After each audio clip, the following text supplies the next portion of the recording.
Shanti.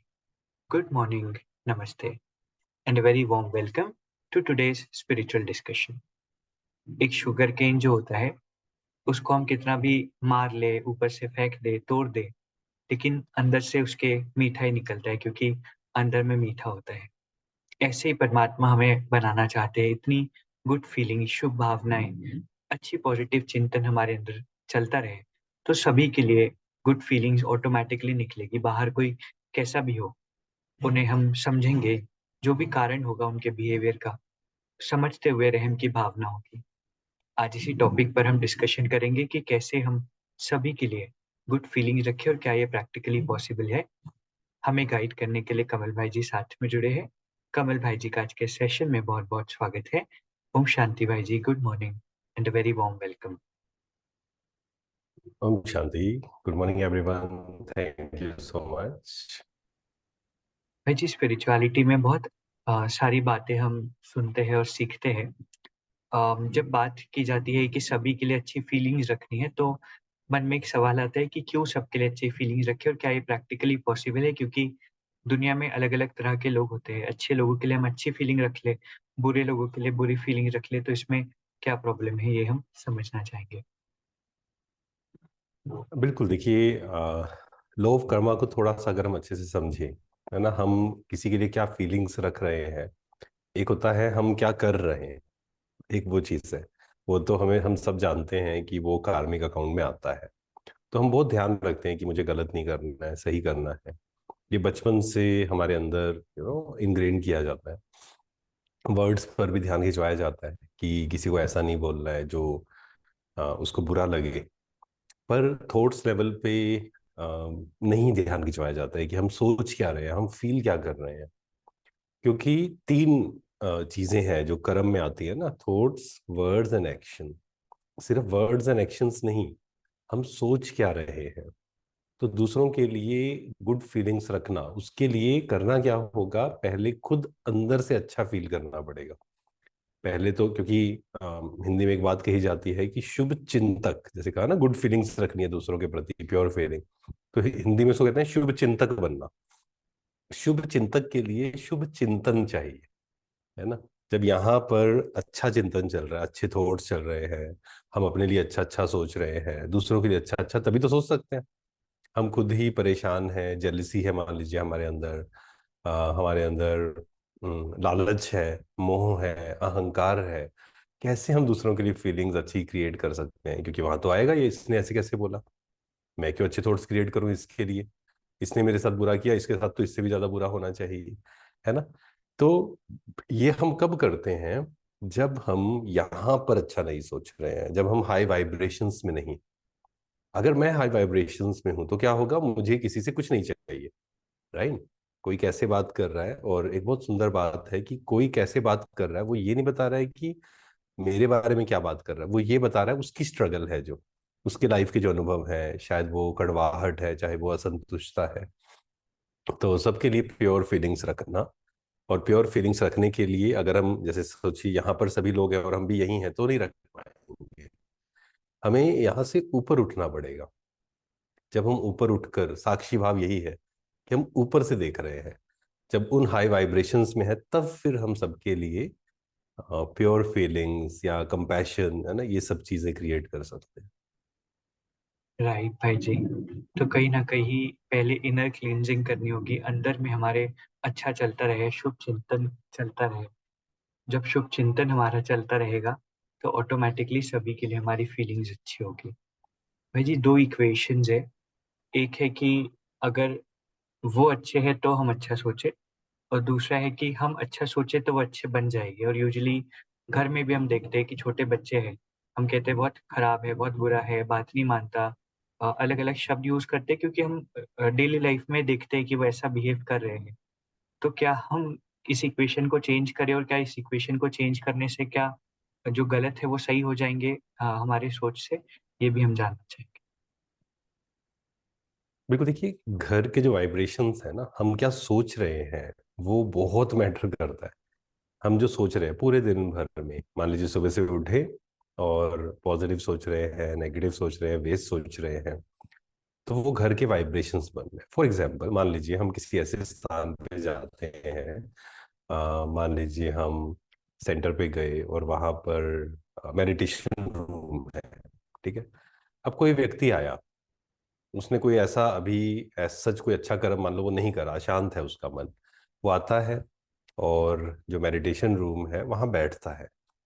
अब क्या होगा, उसको अंदर आते ही उसका मन कितना भी अशांत होगा ना, उसको शांति की फीलिंग आएगी वहां पर, राइट। हुआ क्यों ऐसा? उसके लिए अच्छे अच्छा थॉट्स, एटलीस्ट उस स्थान पे उसके लिए अच्छे थॉट्स उसके अंदर आएंगे कि मुझे गलत काम नहीं करना है, मुझे गुस्सा नहीं करना। बाहर जाके हो सकता है वापस वो गलत काम कर ले, या जो भी एडिक्शन है वो उस पर हावी हो जाए। लेकिन उस समय जब वो उस वातावरण में है तो क्या होगा, उसे प्योर थॉट्स आएंगे, मन शांत फील करेगा उसका। जैसे ही वो बाहर जाएगा, ऐसे कई लोग आते हैं ना, वो कहते हैं हम 10 मिनट आते हैं स्पेशली इसलिए कि घर पे शांत नहीं रहा जाता है, तो इस स्थान पर आते ही वो वाइब्रेशंस जो हैं उनका प्रभाव पड़ता है। ऐसे ही अपने घर में क्या हम वैसे वाइब्रेशंस क्रिएट कर सकते हैं? ये प्रश्न अपने आप से पूछना पड़ेगा। क्योंकि एक है, मान लीजिए सामने वाला बात नहीं मान रहा है, वो बच्चा है मोबाइल ज्यादा यूज कर रहा है, हम कहते हैं मत करो, वो खाना ही नहीं खाता है मान लीजिए। अब अगर हम बार बार थॉट क्रिएट कर रहे हैं इरिटेशन के, हर्ट के, एंगर के, क्योंकि जहाँ इरिटेशन है, हर्ट है, डिस्टर्बेंस है, तो वहाँ एंगर आना ही है 100%, आज नहीं तो कल। थोड़े समय रोक सकते हैं बाहर से उसको, लेकिन वो आना ही है, अंदर अंदर अंदर अंदर वो बनता जा रहा है। तो अगर हम इस प्रकार के थॉट्स क्रिएट करते हैं तो वर्ड्स भी चेंज होंगे, एक्शंस भी चेंज होंगे, है ना। और घर के वाइब्रेशंस कितने हैवी हो गए। अब वो व्यक्ति जो पहले अशांत था और ज्यादा अशांत हो रहा है, उसके उसको गुस्सा और बढ़ता जा रहा है। हम कह रहे हैं गुस्सा मत करो, गुस्सा मत करो, उसका गुस्सा और बढ़ता जा रहा है, क्योंकि वाइब्रेशंस ऐसे हैं। तो इसलिए हर दिन सुबह उठकर हम मेडिटेट जरूर करें। जो नए हैं 10 मिनट से शुरू करें, 10 मिनट्स करना ही है। कभी एक्सक्यूज नहीं देना है। बहुत लोग आते हैं वो एक्सक्यूज देते हैं कि नहीं 10 मिनट नहीं है, जल्दी जल्दी जाना पड़ता है। कुछ भी नहीं, आप अपने लिए इसके लिए समय निकालना ही पड़ेगा, एंड हम सबके पास बहुत समय है। ये सिर्फ एक्सक्यूजेज हैं। जैसे कहते हैं ना कि मान लीजिए कोई कहता है मेरे पास 20 मिनट मेडिटेशन के नहीं है, मेडिटेशन सबको करना चाहिए, वो कहता है 20 मिनट नहीं है, उसको 1 घंटा करना चाहिए क्योंकि उसको उसका मन इतना अशांत है कि 20 मिनट ही नहीं है उसके पास। तो बैठे, घर को चार्ज करें, सुबह उठकर रात को सोने से पहले दिन में 2-3 बार बैठें। खाना बनाते हुए उस वाइब्रेशन से पहले 5 मिनट मेडिटेशन में बैठे, फिर भोजन बनाएं या भोजन करें। 5 मिनट ज्यादा लगते हैं तो आप 1 मिनट बैठे कम से कम। तो घर के वाइब्रेशंस को वैसा हमें पावरफुल बनाना है, तो आप देखेंगे कि जो इतने सालों से बात नहीं मान रहा था व्यक्ति, वो बात मानने लगेगा, है ना। क्योंकि हमारे वाइब्रेशन का प्रभाव अ, आत्माओं पर पड़ता है। राइट भाई जी। तो बहुत इम्पोर्टेंट है कि घर के वाइब्रेशंस हम अच्छे रखें, पावरफुल रखें। कई बार ऐसे नेगेटिव शब्द हम यूज करते हैं, नेगेटिव बातें हम करते हैं, तो उसका प्रभाव कहीं ना कहीं बच्चों पर भी पड़ता है और सभी पर पड़ता है। तो अभी इक्वेशन को हमें चेंज करना होगा। भाई जी, एक लगातार एक कॉन्टिन्यूस स्ट्रगल चलता है जब हम किसी को एक्सेप्ट नहीं कर पाते हैं, जब हमारे संस्कार किसी से बहुत ऑपोजिट होते हैं। तो कैसे हम उस सोल के लिए शुभ भावना रखें, या कैसे हम सबसे पहले लेवल तो यही है कि हम उनको स्वीकार या एक्सेप्ट कैसे करें कि ये ऐसे ही है, क्योंकि कभी-कभी संस्कार बहुत कड़े होते हैं। तो कैसे वो एक्सेप्टेंस का भाव लेकर आए? बिल्कुल, देखिए दूसरों को स्वीकार करने से पहले या सिचुएशंस को स्वीकार करने से पहले, क्योंकि हम सब जानते हैं कि हर आत्मा के संस्कार अपने अपने हैं, है ना। आत्मा की 3 शक्तियां हैं, मन, बुद्धि, संस्कार। जो नए भी होंगे तो जिसने 7 डेज कोर्स नहीं किया, जब वो डिटेल में करेंगे, या जिसने किया है उन्हें पता है मन, बुद्धि, संस्कार। संस्कार हर किसी के अलग अलग है, क्योंकि आत्मा अजर अमर अविनाशी है, वो लंबी यात्रा पर है, एक जन्म नहीं है सिर्फ, है ना। एक बर्थ लिया, फिर ड्रेस एंड एड्रेस चेंज हुआ, करते करते करते संस्कार हर किसी के अलग अलग है। तो इसको स्वीकार करने के लिए उन उनके संस्कार ऐसे हैं। मान लो कोई गुस्सा कर रहा है, कोई जेलसी कर रहा है, किसी के अंदर इधर की बात उधर फैलाने के संस्कार है। अब नहीं स्वीकार कर पा रहा है कोई व्यक्ति, वो कह रहा है कि ऐसे कैसे, ऐसा तो होना ही नहीं चाहिए। ये तो बिल्कुल नॉर्मल सी बात है कि जो बात मैंने बताई है किसी और को मत बताए। वो आपके लिए नॉर्मल हो सकती है, उसके लिए, क्योंकि वो उसका संस्कार बन चुका है, वो उसके लिए ये नॉर्मल है गुस्सा करना या जेलसी करना। वो कह रहा है ये तो होगा ही, वो व्यक्ति ये सोच रहा है कि ये संस्कार तो नॉर्मल है ना। तो हर आत्मा के संस्कार अपने अपने हैं। अब हमें अगर उनको स्वीकार करना है, क्योंकि घर में रहना है, साथ में रहना है, तो स्वीकार तो करना ही पड़ेगा। क्योंकि कुछ रिलेशंस हैं जिन्हें आप छोड़ सकते हैं, है ना। ऐसे टॉक्सिक रिलेशंस है मान लीजिए, तो वहां तो जितना जल्दी हो, जहां आपको लगता है कि बहुत ही नेगेटिव है, उससे तो जितना दूर हो अच्छा है। अगेन नफरत नहीं करनी है, बट संग का ध्यान रखना है हमें, है ना। लेकिन कुछ रिलेशंस हैं जहां पर आप नहीं छोड़ सकते हैं, उनके साथ ही रहना है पूरे दिन भर में। अब एक्सेप्टेंस क्रिएट करनी पड़ेगी। लेकिन एक्सेप्टेंस क्रिएट करने के लिए सोल कॉन्शियस होने का अभ्यास, वो शांति, वो शक्ति फील करना कि मैं आत्मा हूं, शांत हूं, जब चाहूं मैं इस स्थिति में बैठ सकता हूँ, है ना। मैं शांत स्वरूप आत्मा हूँ, शक्ति स्वरूप आत्मा हूँ। कौन क्या कर रहा है उससे डिटैच होकर बैठ सकते हैं। जब हम डिटैच, क्योंकि एक्सेप्टेंस के लिए, पावर टू एक्सेप्ट के लिए, power to detach is very very important.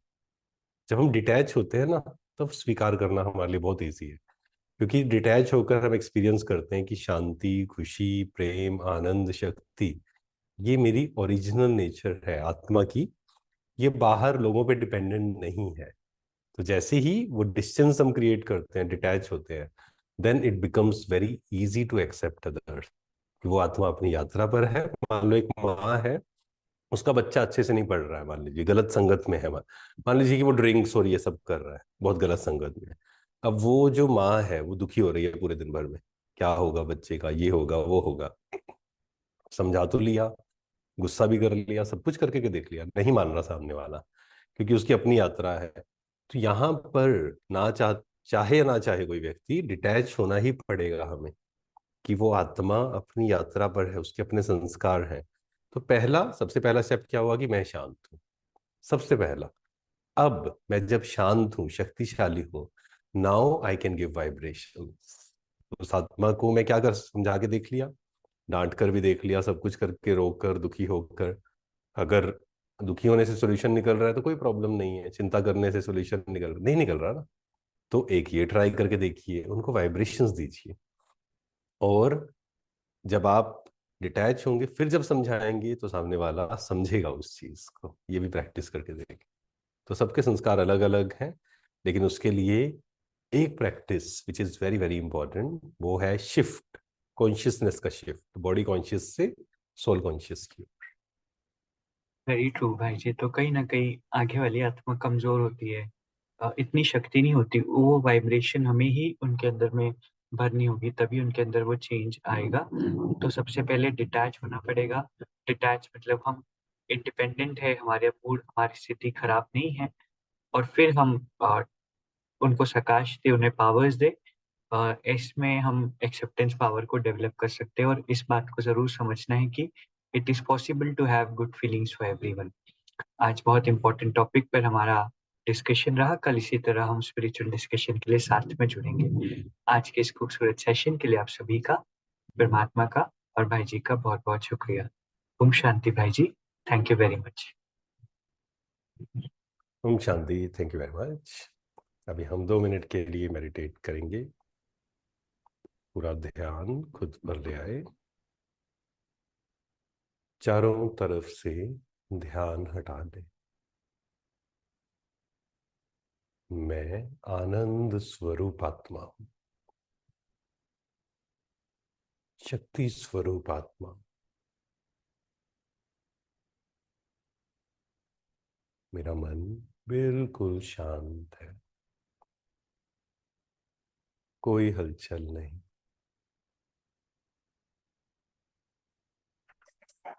हर आत्मा के लिए ब्लेसिंग्स।